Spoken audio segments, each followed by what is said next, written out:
The three pillars of the Jedi.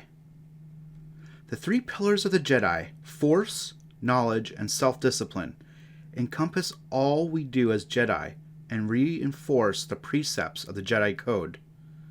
Because the force is in all things, it is rightfully set as the first pillar. The first pillar, the force. If you young students know anything, you know this. The force is an energy field created by all living things. Even the pally vendor on the Mega Block corner can recite that. It's a droid's definition. We Jedi are blessed with the gift of swimming in the force in our every moment, breathing it, tasting it, riding its currents to our unique destinies. For the Jedi, the universe is never cold and directionless. The force gives us purpose and compels us to share our gifts with others. Master Bowspritz will teach you of the midi-chlorians in our cells that channel the force's energy. I urge you not to think too much on this necessarily biological symbiosis, but to instead cast your focus wider.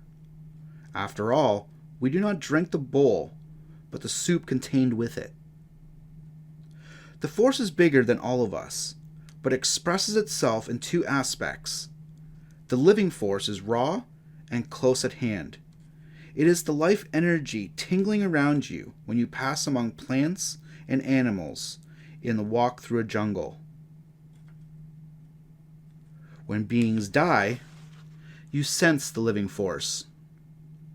When many die at once, the loss of their energy may shock you, even knock you out.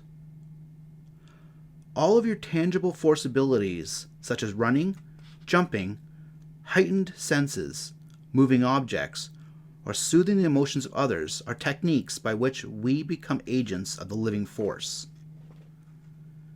The unifying force is a vast cosmic power. You may not sense it yet, but with patience and insight you will. The unifying force is the stars and the galaxies, the rippling surface of space and time. It is this voice that whispers of your destiny, and make no mistake, the force does have a will.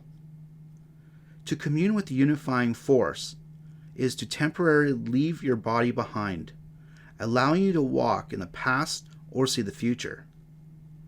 Some of the ancients believed it is possible to even transcend death. What is the dark side? As Jedi initiates, you are young and have yet to have experienced the temptations of the dark side. But take heed, for nothing else has the same potential to ruin your good works and good name. You already know of the Force as omnipresent, simultaneously existing as both a personal energy and as imposing power through its living and unifying aspects. The dark side is not some missing piece. Don't be tricked into seeking it. The Force is a mountain rising from the water. The dark side is merely the submerged, scum-covered underside. If you choose to dive, the slime will trap and drown you. Passion lines the path to the dark side and must be avoided.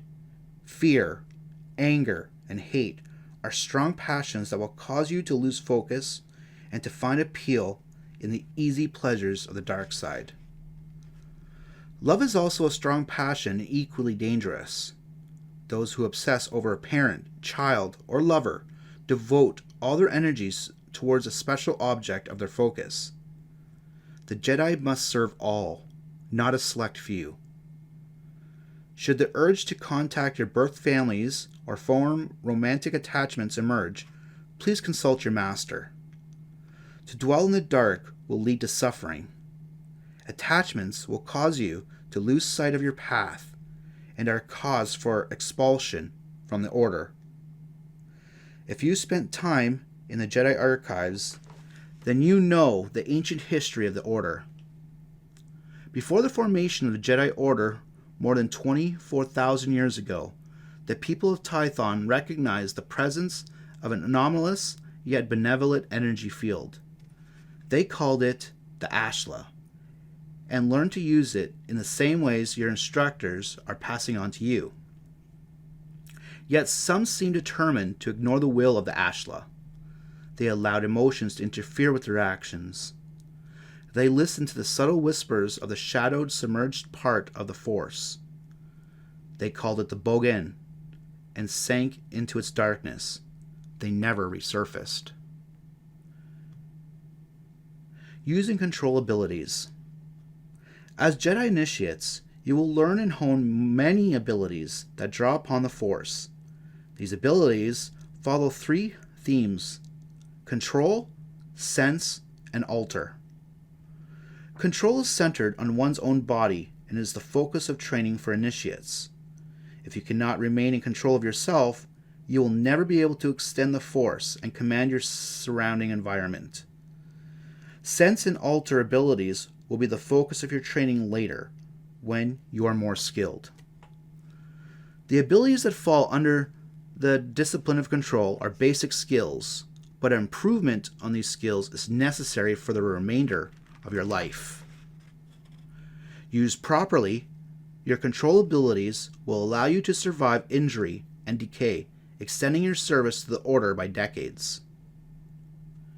Tubiness, or energy absorption, is the ability to channel or diffuse potential harmful radiation by using the benevolent energy of the Force. It can be as simple as shielding the skin from excessive sunlight, or as advanced as deflecting a blaster bolt with an outstretched palm, something that not even I have mastered. Curete Salva is a family of abilities that emphasizes the healing of self. When you draw on the Force to refresh yourself after Master Vonk's combat sessions, you are performing the most basic positions of Karato. As Jedi Knights, you'll be expected to master the facet of control to heal your own injuries, to flush mind-altering drugs from your bloodstream, to locate and burn out clusters of disease, to nullify the effects of poison, and to reduce your perception of pain when true healing is not possible in the moment. The Jedi hibernation trance is the most extreme position of Corretto and can be used as the last resort to sustain your vital signs until healers can intervene. Altus Sapore is the traditional term for the ability to increase one's focus on the Force. You can practice this self-directed ability during each of your 5 daily meditations. In time, you will learn to merge into the Force so that you can become nearly invincible to others.